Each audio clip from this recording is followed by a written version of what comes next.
Samantala mga kapatid, sa mga balitang consumer at pangkalakalan, itinigil na po ng Department of Transportation o DOTR ang planong pagsamahin ng operations at maintenance ng LRT-1 at MRT-3.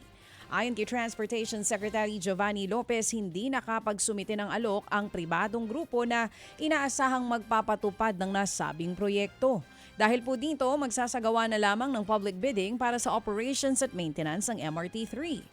Sinimulan na rin ng PPP Center ang paghahanap ng mga posibleng investor para sa nasabing railway project. Ang mapipiling operator ang mamamahala sa araw-araw na pagbiyahe ng MRT-3 at maging sa Unified Grand Central Station na magbubukas naman sa taong 2027. Kasama din sa plano ang pagpasok ng mga Dalian trains at ang pagbili ng mga bagong bagon para mapalitan ng mga luma. Sa iba pang balita, bumilis po ang paglago ng pagpapautang ng mga bangko noong buwan ng Marso. Ayon po yan sa Bangko Sentral ng Pilipinas. Umakyat sa 10.7% ang paglago ng mga pautang, pinakamataas po yan sa loob ng 7 buwan. Naabot sa 14.6 trillion pesos ang kabuuang halaga ng mga pautang ng mga universal at maging commercial banks. Ayon sa BSP, mas lumakas ang paghiram ng mga negosyo at pamilya sa kabila po yan ng mataas na presyo ng mga bilihin at pandaigdigang pangamba.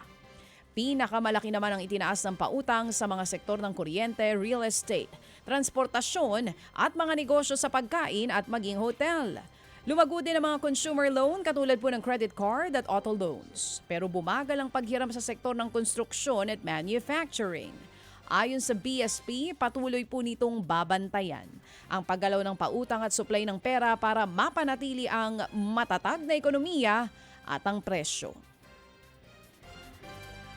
Inaasahang magdudulot naman ng mas maraming pamumuhunan at trabaho ang pinalawak na partnership para sa Luzon Economic Corridor o LEC.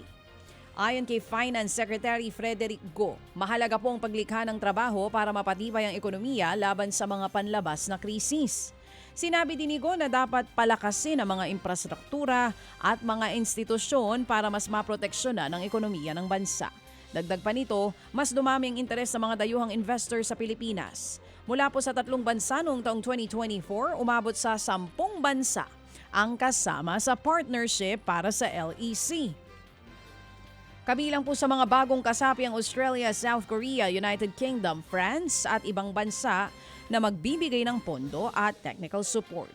Layunin po ng LEC na pagdikitin ng Subic, Clark, Manila at Batangas sa pamamagitan ng mas maayos na transport, enerhiya at maging digital infrastructure.